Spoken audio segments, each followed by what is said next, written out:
le temps n'est pas en notre faveur, le calendrier est tellement serré, ce qui fait que ça ne sera pas possible peut-être de prolonger. Si par exemple on pourrait prolonger dans la première zone, mais cela ne pourra pas déranger à ce que la date prévue pour la deuxième zone et la troisième zone puisse être dérangée.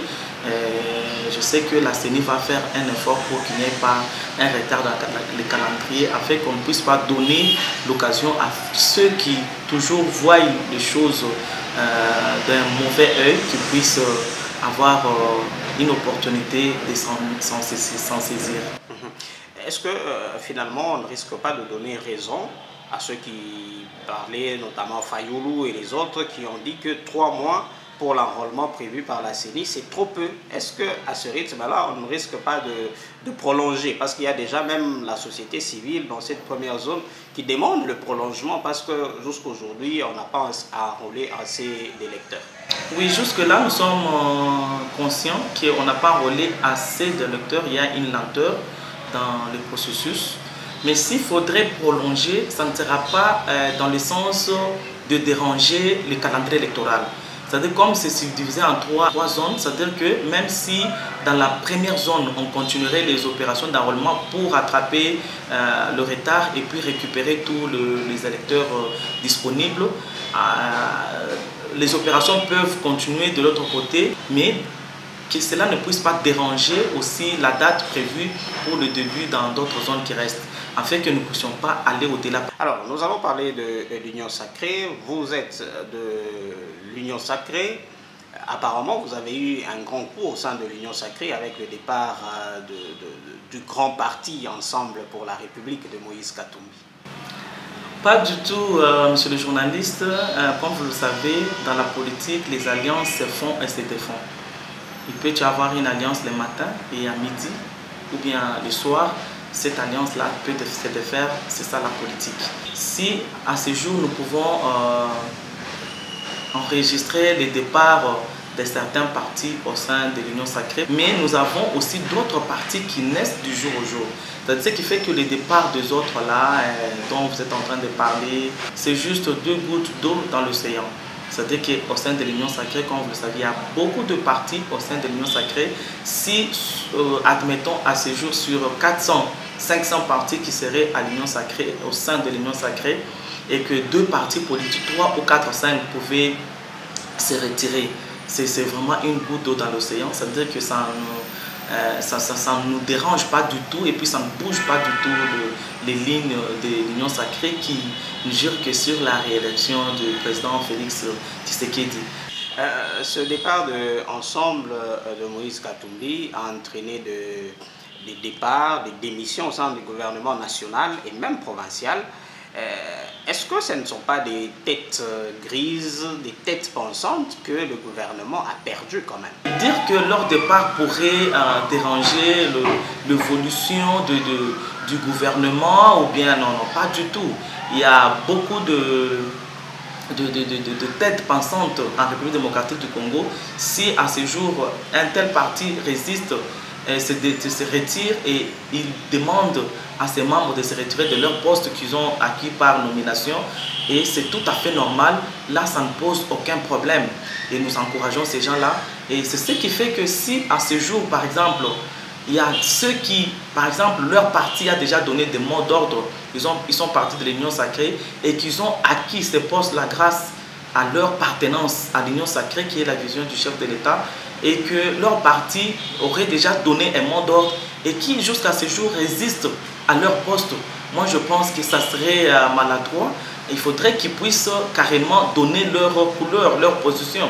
Nous voyons par exemple les cas ici dans le Haut-Katanga du président de l'Assemblée provinciale du Haut-Katanga.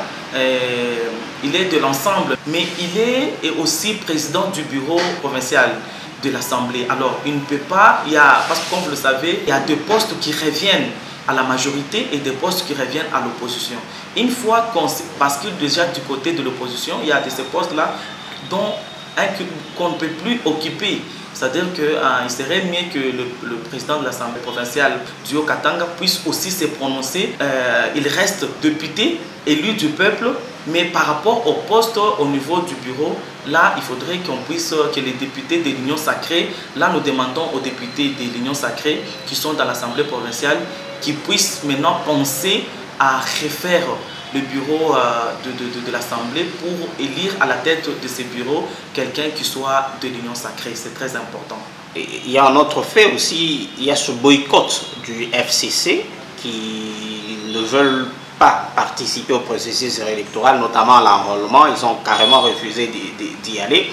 Est-ce que vous ne trouvez pas que l'Union sacrée, en laissant les gens boycotter comme ça, vous êtes en train de préparer les contestations des futures élections qui vont venir? C'est déjà le lit des contestations qui est en train d'être préparé. Moi, je pense que ce n'est pas la première fois en République démocratique du Congo que nous vivons, nous assistons à ce genre de choses. Vous le savez, en 2006, il y avait aussi l'UDPS, étant à l'opposition, qui avait boycotté les opérations d'enrôlement, même les élections.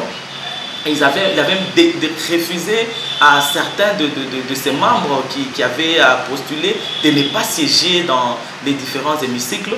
Vous le savez très bien. Alors, ça ne casse pas du tout les carreaux et ça ne change rien si nous comprenons déjà d'emblée que c'est une fuite à l'avance. Parce que nous sommes en République démocratique du Congo, nous savons ce que nous a légué FCC dans ces pays. Il a laissé les pays dans quel gouffre. Moi, je pense que FCC a compris et c'est vraiment une bonne chose qu'ils n'ont pas un message à donner au peuple en 2023 pour qu'on puisse encore leur accorder la chance d'être voté. Qui pourra encore élire quelqu'un qui soit, disons, de FCC? Parce que la population, les pays étaient laissés dans quel état? Et quel discours, quel message il pourra donner aujourd'hui au peuple pour que cette population qui est déjà assez mature, qui a déjà compris beaucoup de choses, puisse encore accepter de leur donner cette chance-là de récupérer encore le poste. Ils ont compris. D'ici là, notre province constitue la deuxième zone par rapport aux opérations d'enrôlement.